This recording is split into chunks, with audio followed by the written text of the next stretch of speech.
ঋত্বিক রোশন আর আমিষা প্যাটেলকে যখন কাহনা পেহারে গানে বিচের ধারে নাচতে দেখেছিলাম তখন আমি অনেক ছোট।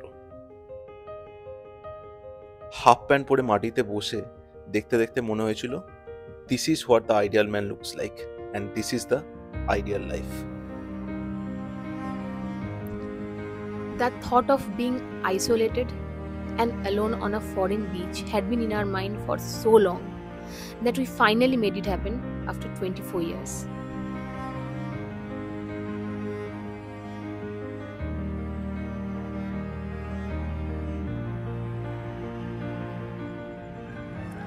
বাজে তখন ভোর 6টা। রাতের বেলাতেই আমি আমার রুট ঠিক করে রাখি, ম্যাপে সেভ করে রাখি। সকালবেলা সেটা ওপেন করতেই দেখিয়ে দিল 1 ঘন্টা 12 মিনিটের জার্নি।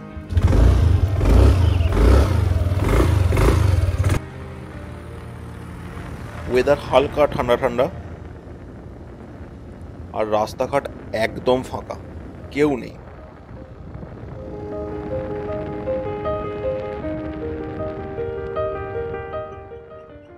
সকাল সকাল লোকাল মানুষজন আর ছোট ছোট স্কুলের খুদেদের ছাড়া আমরা আর কাউকেই দেখতে পাইনি।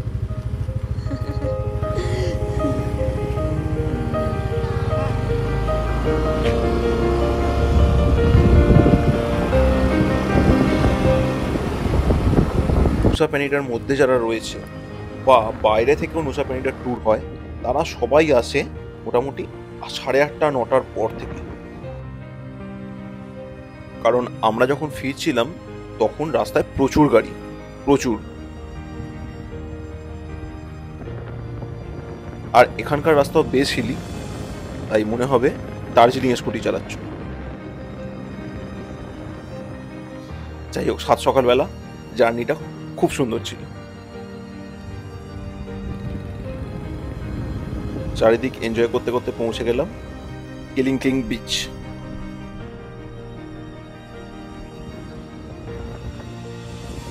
$5,000 আইডিয়ার স্কুটি পার্কিং এর চার্জ, আর এখানকার এন্ট্রি ফিস হলো 10,000 আইডিয়ার পার হেড। তারপর খানিকটা হেঁটে যেতেই আমাদের চোখে পড়লো ওই ডাইনোসরের মতো পাথরের ফরমেশনটা, আর তার সাথে কেলিংক্লিং বিচ। অনেক ভোরবেলা বলে পুরো জায়গাটা কুয়াশায় ঢাকা ছিল। পৃথিবী যে এত সুন্দর হতে পারে এই জায়গাগুলো না দেখলে বিশ্বাস করা যাবে না। এর আগে স্নরকেলিং করে যে আমি মান্টারেস দেখেছি, তাদের এক ঝাঁক মান্টারে এখানে বিচের ধারে রয়েছে, এক ঝাঁক। মনের মধ্যে চলছিল একবার যেন নিচে নামতে পারি, কিন্তু আমরা আগে থেকেই জানতাম নিচে নামাটা বেশ টাফ। বেশ কিছু জন নিচে থেকে উপরে উঠছিল, তাদেরকে জিজ্ঞাসা করাতে তারা আমাদের রীতিমতো ভয় দেখিয়ে দেয়।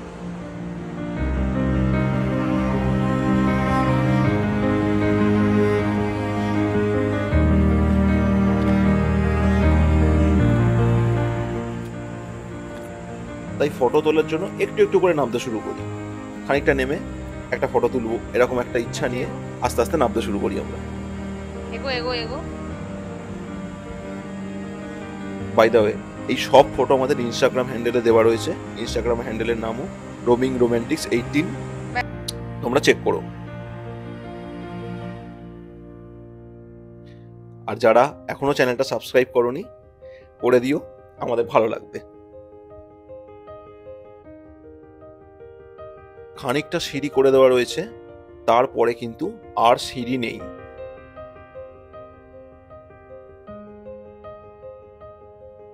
দুদিকে কাঠের শক্ত রেলিং করে দেওয়া রয়েছে যাতে পাশে পড়ে না যাও, কিন্তু রেলিং নেই। খুব সতর্কভাবে নামতে হবে বাকি রাস্তাটা, এবং এটা যথেষ্ট টাফ।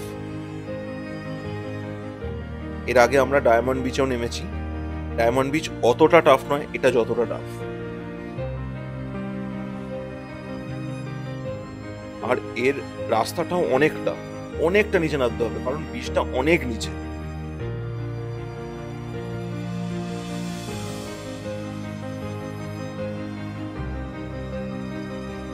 যতটা সম্ভব রাস্তাটা ততটা আমরা ক্যামেরায় ধরার চেষ্টা করেছি। তারপর একটা সময় আছে যখন ক্যামেরা হাতে নেওয়া সম্ভব ছিল না।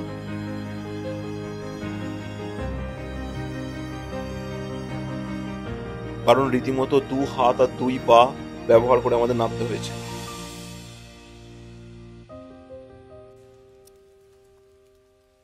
অলমোস্ট 80 ডিগ্রি 90 ডিগ্রি খাড়া রাস্তা।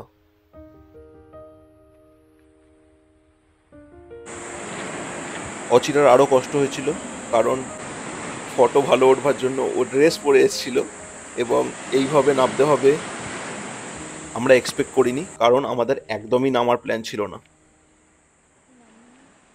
কিন্তু উপর থেকে বিচটা দেখে মনে হয়েছে এখানে না নামলে একদম মিস করে যাব। তাই কষ্ট করে হলেও আমরা 1 ঘন্টা ধরে নেমেছি। আর সব থেকে ভালো ব্যাপার হয়েছে সকালবেলা আসার জন্য আমরা পুরো নিজেদের মতো নামতে পেরেছি। একদমই ভিড় ছিল না, নিজেদের পেসে নিজেদের মতো করে নেমেছি। যখন হাঁফিয়ে গেছি দাঁড়িয়েছি, একটু জল খেয়েছি, চারিদিকটা দেখেছি, দুজনকে সাহস দিয়েছি, তারপর আস্তে আস্তে এক পা করে নেমে গেছি। ফাইনালি আমরা বিচে নামলাম। বেশ অনেকবার মনে হয়েছে মাঝখান থেকে ওপরে উঠে যাই, আর বিচে নামবো না, কিন্তু আগে এই ছবিগুলো দেখার জন্য মনে একটা প্রচন্ড জেদ আর প্রবল ইচ্ছে শক্তি নিয়ে নিচে নেমেছিলাম। আর নেমে দেখলাম পুরো নামার কষ্টটা একেবারে সার্থক। আমার দেখা আজ পর্যন্ত সবচেয়ে সুন্দর বিচ।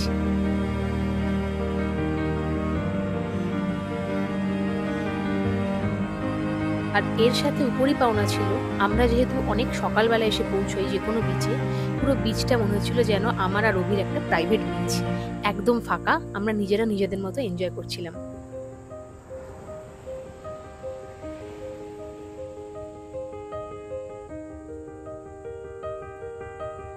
আমরা ক্লিংকিং বিচের একদম নিচে একটা গুহার মতো রয়েছে এখানে, তো তার মধ্যে দাঁড়িয়ে আছি।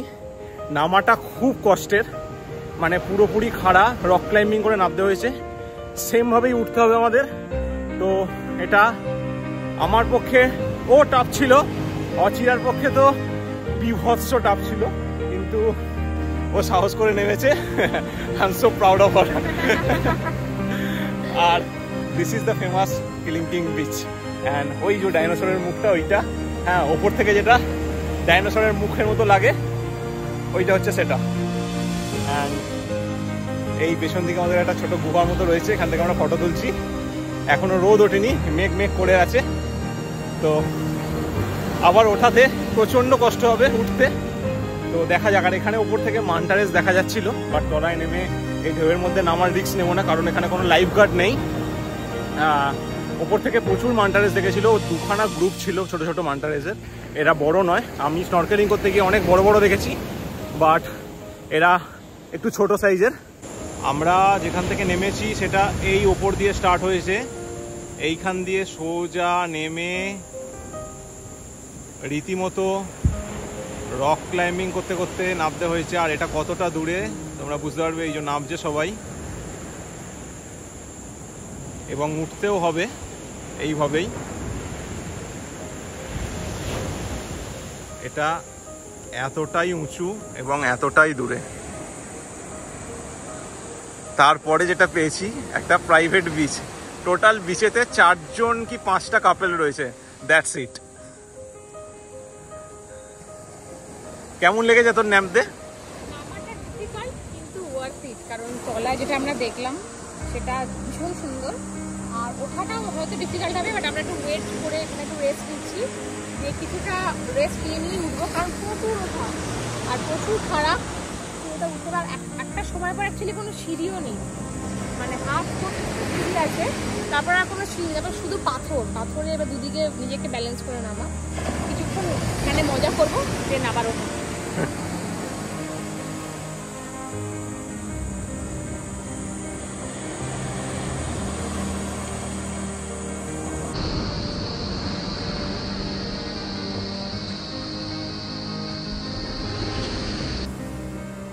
এখানে ঢেউটা যথেষ্ট বেশি ছিল, তো আমি খুব একটা জলে নামিনি, আমি পাড়েই ছিলাম। অভি কিছুটা সাঁতার কাটতে গিয়েছিল, আর দেখে ভীষণ হিংসা হচ্ছিল, মনে হচ্ছিল আমি কি করে নামবো, কিন্তু ঢেউটা বেশ স্রোতের ছিল, তো সেই জন্য আমি আর নামি।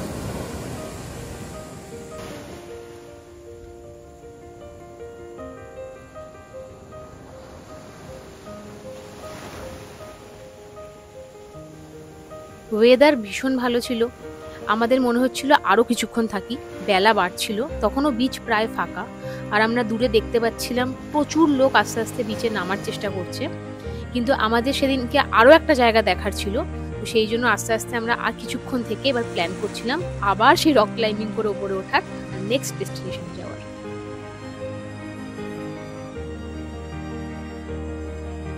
বেলার আসার অ্যাডভান্টেজ, আমরা যখন উঠছি ওপরে, এইটা হচ্ছে তার ভিউ। তো পুজোর ভাসানের লোকজন আসছে, এরকম টাইপের ভিড় আসছে উপর থেকে, উপর অনেক লোক দাঁড়িয়েও রয়েছেন আমার জন্য। এই জন্য ভোরে এসেছিলাম আমরা, একদম ফাঁকা এনজয় করেছি, পুরোপুরি ফাঁকা। আর এখন ভিড়ে ভিড়। ক্যাচাল কর কর কর কর আমরা তো ঘুরে নিয়েছি।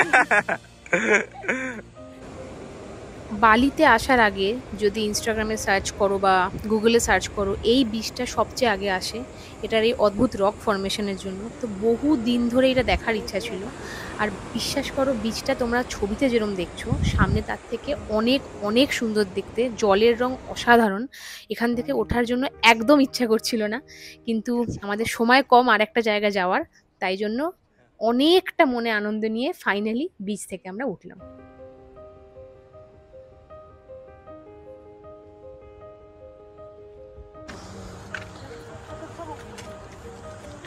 প্রায় অনেকটা উঠে আসার পর এখন যে জায়গাটায় আমরা রয়েছিলাম, যেখানে অনেক ভিড় দেখা যাচ্ছে, এই জায়গাটা তাদের জন্য যারা মনে করছেন পুরোটা নামতে পারবেন না, তারা এই পার্টিকুলার স্পটে দাঁড়িয়ে ছবিটা তুলছেন, কারণ এইখান থেকে দাঁড়ালে পেছনে ওই রক ফরমেশনের জায়গাটা ওঠে।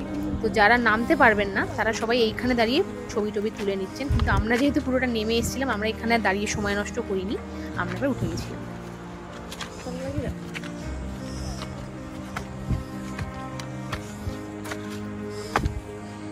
Finally complete. বিশাল বিশাল বিশাল পাহাড়, এভারেস্ট রয়েছে মনে হচ্ছে আমার। চড়ে উঠলাম, তলাটা এখন পুরো কুয়াশায় ভরে গেছে, তাই তোমাদের দেখাতে পারছি না যে কোথা থেকে এসেছি, বাট সেটা প্রচুর প্রচুর প্রচুর নিচে। ওখান থেকে এলাম, যতটা ডিফিকাল্ট হয়েছে অতটা হয়নি, অনেক ফাস্ট, মানে হয়তো 40 মিনিটসও লাগেনি আমি উপরে এসে গেছি। অনেকেই নামছে না, ম্যাক্সিমাম এখান থেকে ছবি তুলছে, বাট আমাদের ফাইনালি নেমেছি আর এটা কমপ্লিট করেছি। চলো নেক্সট পয়েন্ট, অ্যাঞ্জেল বিলাবং। এরপর আমরা ব্রোকেন বিচে এসেছি, আর আরেকটা হচ্ছে অ্যাঞ্জেল বিলাবং। ব্রোকেন বিচ যেমন নাম তেমন রাস্তা, মানে কিছুটা আসার পর রাস্তা এতটাই খারাপ, মানে স্কুটিতে কম ছিলাম, আকাশে হাওয়ায় বেশি ছিলাম, স্কুটি এতটা লাফাতে লাফাতে এসছে, মানে ব্রোকেন বিচ নামটা সার্থক। কিন্তু এবার বিচটা দেখতে যাবো, পার্কিং করেছি, আবার এখানে 5,000 টাকা পার্কিং চার্জ, এবার কিছুটা হেঁটে যেতে হবে।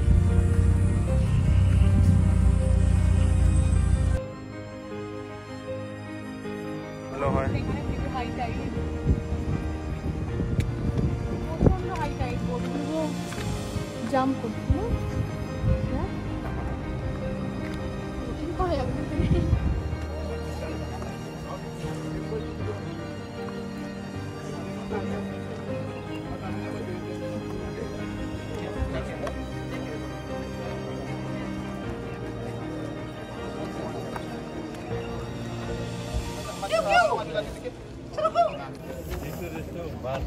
এবার আমরা ওই ভিড়টায় পড়েছি, কারণ আমরা দুটো জায়গায় তো ভোরবেলা আসতে পারবো না। আগের বীজটাতে আমরা ভোরবেলা এসেছিলাম, তো এই বীজটায় আস্তে আস্তে দুপুরের দিকে, দুপুর নয় 10:30, চারিদিকে মেলা বসে গেছে। মেলা মানে ছবি তোলার জন্য এখানে লাইন দিতে হচ্ছে, তো আমরা আর নিচে নামছি না, নিচে নেমেও করা যায় স্নান, কিন্তু কিছু করার নেই, যে কোনো একটা বীজ সকালে আসতে হতো, তো আমরা ওটা চুজ করেছি। এটাতে আমরা যে জন্য ভিড়ে পড়তে হচ্ছে।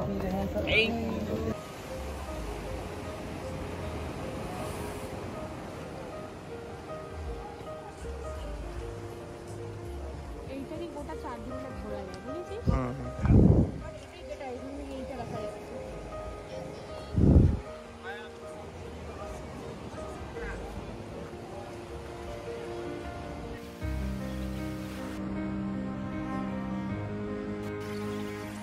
এই ব্রোকেন বিচ, এখানে পুরো বিচটা অ্যাকচুয়ালি নামা যায় না, বিচটা একদমই নিচে, পাহাড়ের নিচের মতো, আর ওইখানে ভাঙা অংশটা তাই জন্য ব্রোকেন। আর যারা স্নরকেলিং করে, যেমন অভি করেছিল, তো তাদেরকে যখন ফার্স্টে বোটে করে ঘোরায়, তো তারা এই ভেতর থেকে তারা আসে, যেটা আমি মিস করেছি। স্নরকেলিং যারা করবে তারা এটা এনজয় করতে পারবে। জাস্ট ইমাজিন তলায় এটা কেমন লাগবে, কারণ ওটা নিয়ে দিয়ে তোমাকে বোটে করে এইটা পুরো জায়গাটায় নিয়ে আসে। কোটি কোটি লোক না উঠছে, কোটি কোটি লোক মেলা। ফিরে এসে স্নান করে আমরা একটা খুব সুন্দর সমুদ্রের পাশে একটা ক্যাফেতে আমরা লাঞ্চ করছিলাম, যার ভিউটা অসাধারণ ছিল। আর এই জায়গাটা আমরা আরও একবার দুবার পরে খেতে এসেছিলাম। এটার খাবারও যেমন সুন্দর তেমন এটার ভিউটাও ছিল। আমাদের হাতে আর জাস্ট একটা দিন, আমি আর রবি এটাই ডিসকাস করছিলাম। আমরা 13 দিনের জন্য এসেছিলাম, কিন্তু চোখের নিমেষে কীভাবে 12টা দিন কেটে গেল আমরাও বুঝে উঠতে পারছিলাম না। এত সুন্দর দেশ, আমাদের মন যেন ভরছিলই না। পরের দিন কি করেছিলাম সেই সব ভিডিও নিয়ে আসছি নেক্সট সানডে। আর তোমরা যারা এখনও আমাদের চ্যানেলটাকে সাবস্ক্রাইব করোনি তাদেরকে রিকোয়েস্ট করবো, প্লিজ সাবস্ক্রাইব করে দাও, এতে আমাদের আরও বেশি মোটিভেশন আসে। আর যারা আমাদের অলরেডি সাবস্ক্রাইবার রয়েছে তাদেরকে বলবো বিগ থ্যাংক ইউ। আজকের ভিডিওটা এখানেই শেষ করলাম, দেখা হবে নেক্সট সানডে।